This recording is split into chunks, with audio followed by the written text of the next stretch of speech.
Join us right here on The Splash to talk about health and nutrition. We have from Thrive Nutrition and Wellness of West Bloomfield, Julie Feldman, join us on The Splash. Thank you for being here, Julie. Thanks for having me. Good morning. Good morning. Yeah, we're talking about a very, very interesting article from yahoo.com saying Americans aren't eating the necessary amount of fruits and vegetables. From your expertise and opinion right here in West Bloomfield, what would you have to say about that?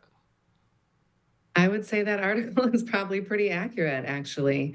Mhm. People don't consume enough fruits and vegetables. When you do ask people, what did you eat yesterday? And I do that every day with my clients. I'm pretty amazed how few, fresh things people are incorporating into their diet. Now, a lot of us Americans, we like to be on the go. We like things that are convenient. And a lot of times with that's involving fast food or quick food, which can be processed food. So how does processed food contribute to the increased risk of disease? Yeah, so our health is really in our control. I think a lot of times we think about health as being like something that happens to us. And I Mhm. really work every day to try to empower my clients to take control of their health and well-being. I mean, not everything that happens to us we get to make a decision around, but there are so many things that we can do that are preventable. I think processed food has sort of gotten a very bad rap. And for the most part, ultra processed things do contain, you know, different chemicals, different ingredients, more pesticides, more emulsifiers, and other agents that we find in processed and packaged things. Mhm. Um, but not all processed food is terrible. So I don't want people to be Hmm. fearful around food. Nutrition is really a safe space. And when you learn a bit about it, you can really make good choices and choose things in moderation and really make nutrition very practical for yourself. So, are ultra processed foods a problem? Sure. If you're consuming most of your foods, from a package or from a fast food restaurant, or you're choosing those things multiple times a week or with a really high level of regularity, then we probably have something to talk about. Right. If you have things like that occasionally, I don't want people to think like, oh, I have so much fear around that, or I can't have any of that type of thing at all, because Right. that can, we sort of toe a line when it comes to nutrition in terms of making people aware without making them paranoid. Yeah.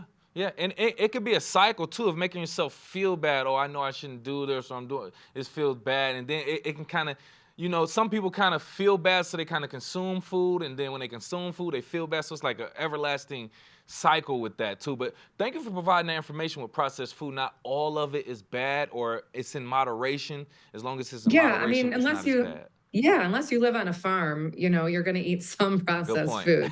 So I Good point. think there's a lot of fear out there in the health and wellness space, Hmm.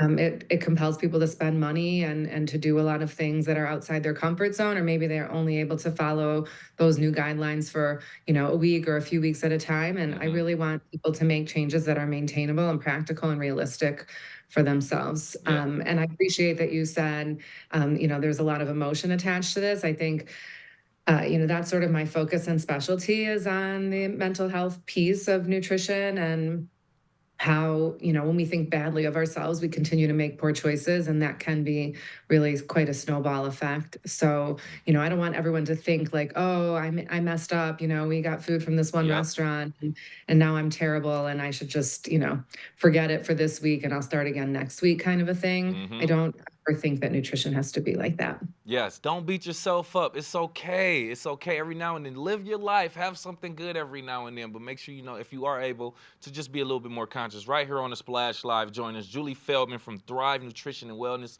West Bloomfield, talking about an article from Yahoo saying that the average American is not eating the necessary amount of fruits and vegetables. But let's talk about what the average American probably does consume a lot, Julie, if you don't mind. Yeah. Sugary drinks, how do they affect our health? Not well. Yeah. Again, all things in moderation. I think sugary drinks take a lot of the brunt of the impact of just our sort of on the go lifestyle. And Yes. but we get sugar from lots of places. So don't just think, sugary drinks are the only place that sugar sort of harbored in your diet. We do get sugar from tons of places, including things that we often think of as really healthy, like a smoothie, for example, can be extremely high in sugar too. So Oh, don't tell I me that, Julie. Don't tell I'm me sorry, that. but I want people to be informed Right. consumers so that Mm-hmm. they can make good choices for themselves. So, yeah, I mean, drinking a soda is never gonna enhance your health unless, of course, you know, you have a low blood sugar and that's the only thing accessible to you, and it's gonna get your blood sugar to come back up Mm-hmm. with, some quick speed. But generally speaking, sugary beverages are not where it's at. So we Ooh. wanna be drinking lots of water and get our sugar from natural places like fruit, and dairy products have natural sugar in them, and vegetables have low amounts of sugar in them as well. But it says people aren't eating enough fruits and vegetables, but I don't know if people actually know how many fruits and vegetables they're supposed to be eating. So a Ooh. couple of quick little tips on that would be really 7 to 10 servings of fruits and vegetables a day. I usually think about 2 servings of fruit, 2 to 3 maybe, and then the rest coming from vegetables. Okay. And also think a lot about variety. Produce gets their color from the different vitamins and minerals that they contain. So the more variety and color that you get in your diet, the more vitamins and minerals and variety of those things we're getting, including other compounds that aren't necessarily considered vitamins and minerals, like polyphenols and antioxidants, Mm. things that really help to maintain our overall health. Okay, you. Thank you for breaking that down first and foremost. But if you don't mind, break it down a little bit more. You said 1 or 2 servings of fruit, such and such. What is considered a serving exactly? Great question. So usually I would say a piece, like an apple or a banana, an orange, or a cup, can, about the size of your fist is about a serving. So Mm. you can kind of think of that. And again, even when I'm counseling people one on one, I'm really very rarely using measuring cups or a food scale. I really like this to be low pressure, again, practical, maintainable, fun, approachable. This doesn't have to feel stressful. Right. So thinking about variety in that way. Whether it's an actual full serving or it's just this idea that I'm exposing my body and or if I'm feeding kids, my kids' bodies to a variety of different produce, Mm-hmm. really teaching a powerful lesson in doing so. Nice, nice. Thank you for providing that overall insight in regards to the sugary drinks and just overall health and just how it affects our mental, our emotions. It's a lot going on with health that we really need to pay more attention to. I want to ask you also, how do you feel the concept of quote food as medicine end quote influence your approach to nutrition? Yeah, I do see food as medicine in many ways, I mean, people are very quick to fill a prescription from their physician to treat something, or Mm-hmm. grab something from the pharmacy or buy something off TikTok, that some influencer said was good. And then we kind of disregard like the biggest thing that we do for our health every single day, which is nutrition. There's really not a single study on disease and health that doesn't involve in some capacity or another how we're fueling and feeding ourselves. Right. Just think it's such an important topic, and a lot of times people wait till they get some sort of diagnosis or something is wrong where they realize like I need to address my nutrition. I Exactly. started my career working in the cardiac care unit Mm-hmm. and seeing patients after they had had a cardiac event, heart attack or stroke or something along those lines. And, it's like a big wake up call for people in that moment to say, oh, shoot, I better do something here. And I like to think of nutrition as preventative. I went into this field to really work with kids, honestly, and now I work with kids and adults and really people of all ages. But learning how to feed yourself and fuel yourself, listening to your body, noticing how you Mm-hmm. feel after certain things, noticing if you're going to the bathroom every single day. Do you have gas and bloating all the time? Do you get migraines all the time? Do you have skin stuff all the time? Mm. That's your body's kind of way of yelling at you and saying, hey, Yep. something isn't right over here. So I encourage anyone listening, if you don't have a bowel movement every day, if you don't get good night's sleep, if your skin is always a mess, if your mood is always cycling up and down, if your weight is cycling up and down, all of these things, this is your body talking to you Correct. and saying something is off, and we can address it. That's probably what I love about my career the most, is that when we make changes, it changes every aspect of somebody's life, not just, not just the scale. Like the Hmm. scale is almost like the last thing that I pay attention to be honest. But it enhances how people feel every day. It enhances their confidence. It enhances their mental health.